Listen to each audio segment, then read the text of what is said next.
want to talk to you today about thanking for yourself and taking the time to investigate, not just trusting people that you believe are more intelligent than you, or people that have more prestigious positions than you, because we are all fallible people. And if you trust without verification, that's blind faith. And there's a lot of people who are guilty of blind faith. It takes blind faith to believe in everything coming from nothing, to establish everything in a highly complex and measured order. And there's a lot of people who are believers in Jesus that really they kind of believe blindly, and they're afraid of anything that challenges their faith, because they're not super confident that the reality of the world and the reality of the word are going to line up. Like, they believe, okay, but it's just like what happened with the Scopes trial, where evolutionary theory was brought to the public school arena. Christians did not want that type of ideology being taught in the classroom, and instead of just challenging it head on and destroying it at face value, certain things happened, and evolutionary theory is now taught as a part of science curriculum, and the Christian principles that are so vital to the success of our society have been kind of pushed under the rug. Jesus gets a little bit of attention. I mean, he gets a lot of attention really in the fact that, if you think about it, the date is literally set on the birth of Jesus Christ. Okay, and I'm not going to go into a lot of detail on that, but I'm just going to say that's not an insignificant fact by any stretch. Okay, that's something that every person should really thoroughly evaluate. But when people were afraid of evolutionary theory and they just tried to ban it because they didn't want to have to deal with it, they lost some footing. Instead of stepping up on evolutionary theory and saying this is garbage and here is why, they reacted in fear, and it ended up being a stumbling block for a lot of people. I mean, imagine if we go all the way back, and instead of trying to keep evolutionary theory from the classroom, Christians just stepped up and they just addressed it at face value, and evolutionary theory never really had any traction. What would our world look like today? Because so many people's worldview has been influenced by evolutionary theory.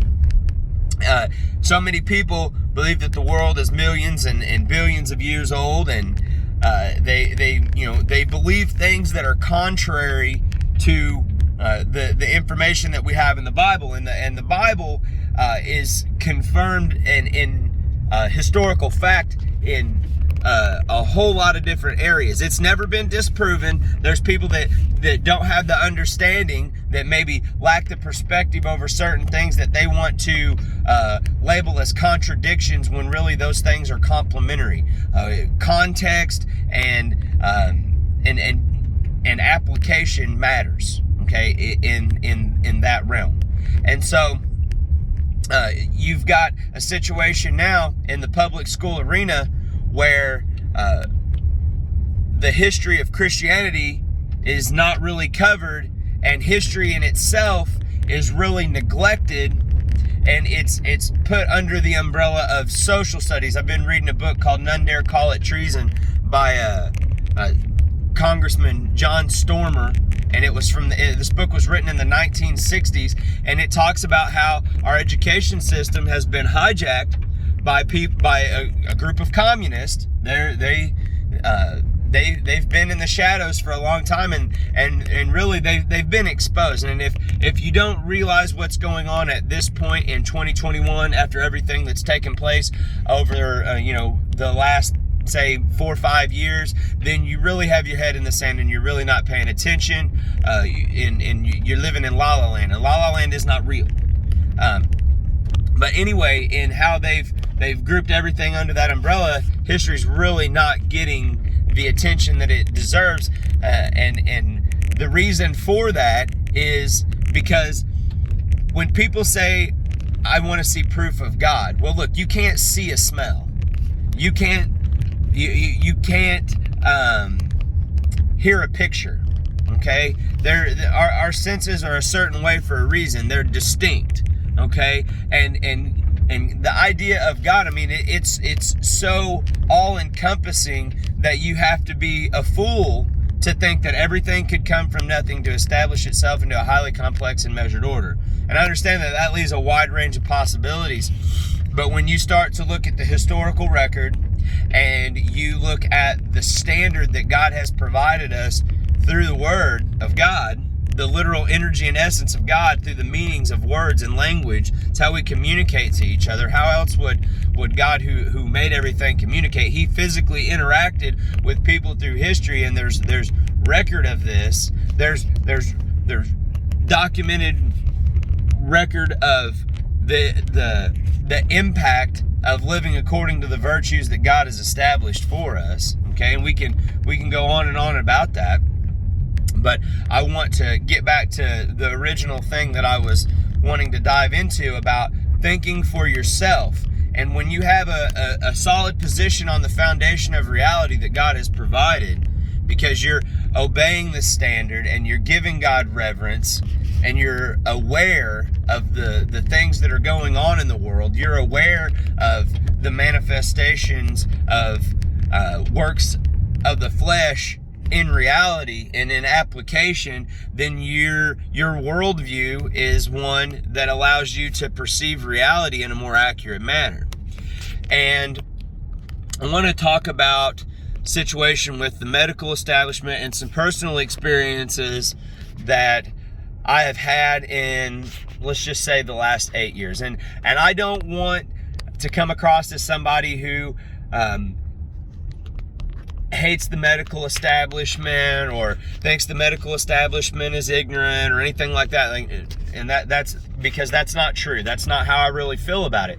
There's a lot of ways that modern medicine has accomplished some great things. We should be at a whole other level. We shouldn't have such chronic illness that we see in our society at this point in human history, because we have enough information to know that the things that need to happen in order for people to be healthy and thrive.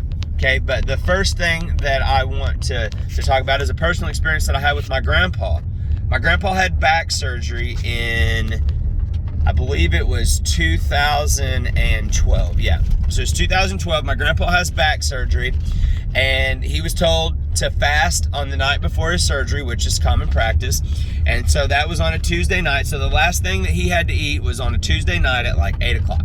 Okay, he's going in, he's going to have surgery the next morning. And he goes in, he has back surgery, he's in a lot of pain. And so he's there in the hospital, and he was just too incoherent to really understand how to like press the button for his morphine drip. And so he wasn't pressing it, and he was hurting really bad when I showed up the next morning to help him out and look after him, because the doctors, and they're overwhelmed. You know, they have a whole lot of different people that they have to look over, a whole lot of different cases. And if a family member can be there to help in the recovery process, then that's a bonus.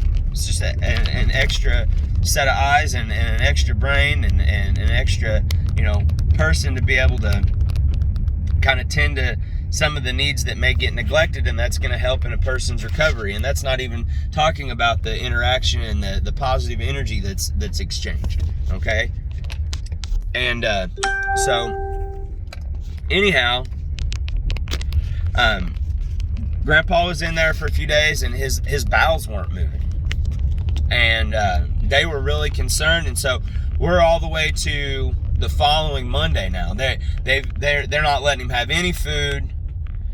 They're not letting him have any water. They got him on an IV. They're giving him a sponge with some ice water, okay? And they're letting him put that in his mouth, but he's not allowed to actually drink the water.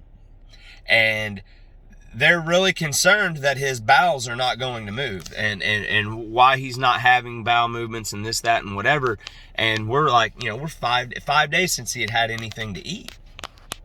And I had suggested, what if we go ahead and give him a little something to eat, just to kind of like start the digestive processes. And the doctor, oh no, that could compound and compact, and I don't think that's, a good idea, and so on and so forth. And anyway, I thought back to my education. I had a psychology degree, and I know that your brain triggers your digestive system to start before you actually start eating. So what I did was I went and got my grandpa's favorite candy bar, and I got some peanut butter crackers, and I went and told my grandpa, I said, here you go, Grandpa. I said, I know you're hungry.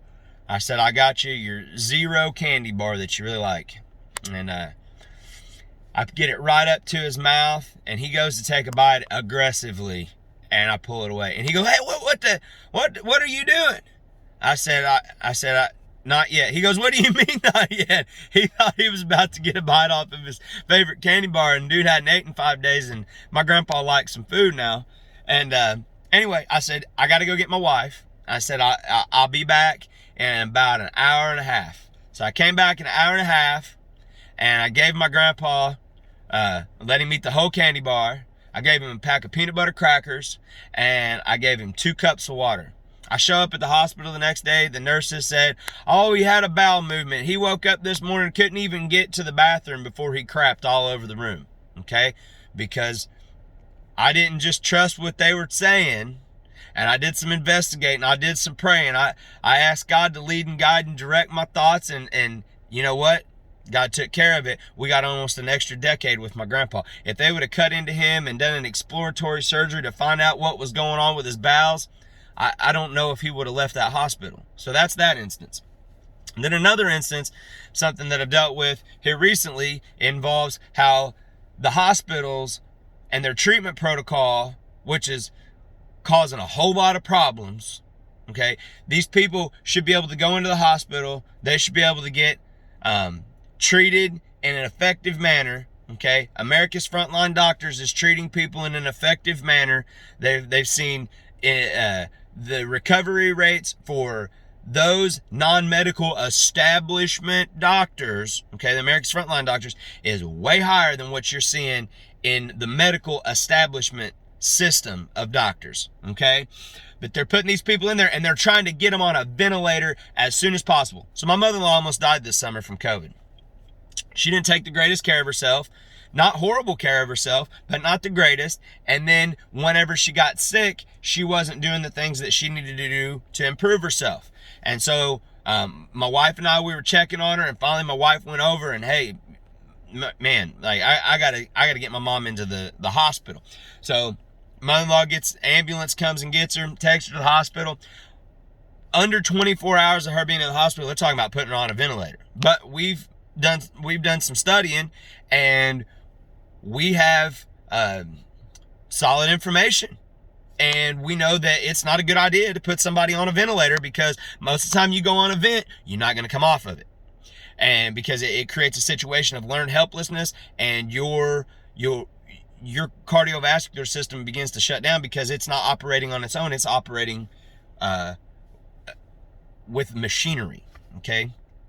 And so we told them no, that was not an option, and they tried all kinds of fear tactics. They tried to get us, oh, well, if we don't put her on a ventilator now and something serious happens, the odds of her survival decrease by X amount of percent. And no, we're adamant. We're not going to give you permission to put on a ventilator. But there's a lot of people that go in the hospital, maybe they don't have a family member that's there to look out for them, and they're incoherent. And when they come and they say, hey, is that an option for us if we think that's the best treatment available? And see, they've got it all compartmentalized in the hospitals so that the left hand doesn't really know what the right hand is doing. I have a friend that is an emergency room nurse in Colorado. He tells me whenever they have COVID patients come in, they're not giving them any treatment in the emergency room. They're sending them to the COVID unit. Okay, so you've got the people that are in the COVID unit, they're just following the protocol, and the doctors are just following the protocol, and they are so trusting of the system that they've been brought up in, the system that's educating them, and their personal interests are generally fun, enjoyable personal interests, and they're so caught up and busy on the hamster wheel with their professional interests that they're totally oblivious to the very real threats to our way of life, to our society, that is working itself through the government systems, through the media conglomerates, through the major corporations, through the medical establishment, and people aren't questioning it. They're trusting without verification, because if you verify and you go back and you look at the historical record of the things that has happened and how governments have abused their people, then you recognize, oh my goodness, I can't just trust them with blind faith, because that's going to get people hurt. And that's where we're at. And then beyond that, and the refusal of us to comply with their wishes to put my mother-in-law on a ventilator. She was in there for 28 days. She didn't have insurance because she owns a Dairy Queen, and of course, Dairy Queen corporate couldn't manage to put together a health insurance plan for their franchisee owners. Her deductible was going, her monthly payment for insurance, just as average of a 57-year-old woman as you can imagine, her monthly insurance was going to cost her $1,500 a month, and her deductible was going to be $2,500 a month. Relatively healthy. She felt like there's no sense in having insurance. I can just kind of stockpile back a certain amount of money and then be able to pay a bill and when it comes.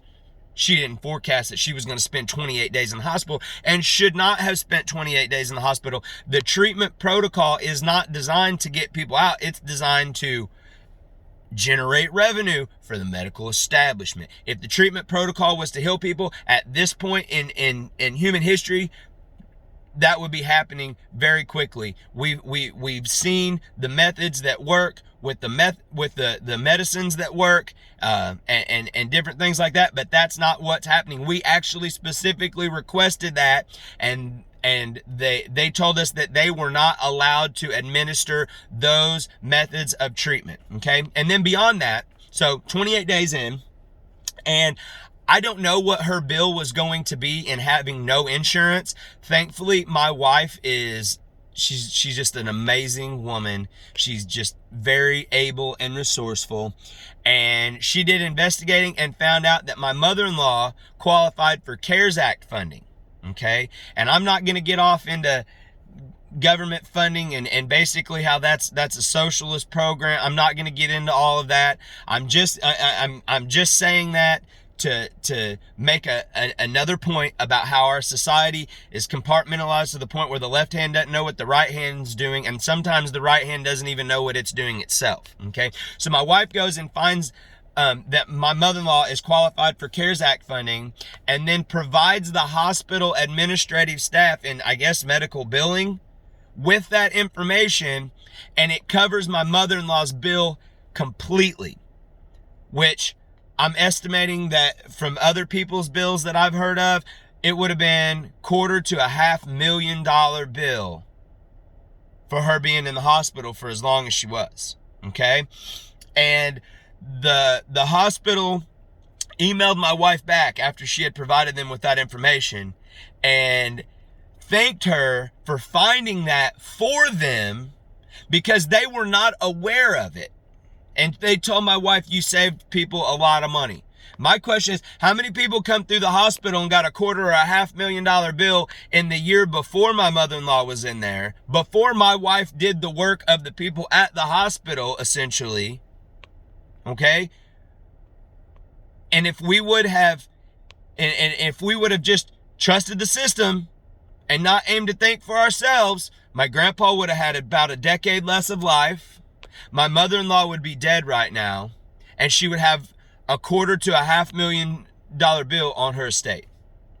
And so those are 3 examples with just me, and I know there's a lot of other examples all across this nation and the world of the importance of thinking for yourself and not just trusting the system because you think somebody is esteemed at a level above you. Think for yourself. All is not as it seems on face value. God bless.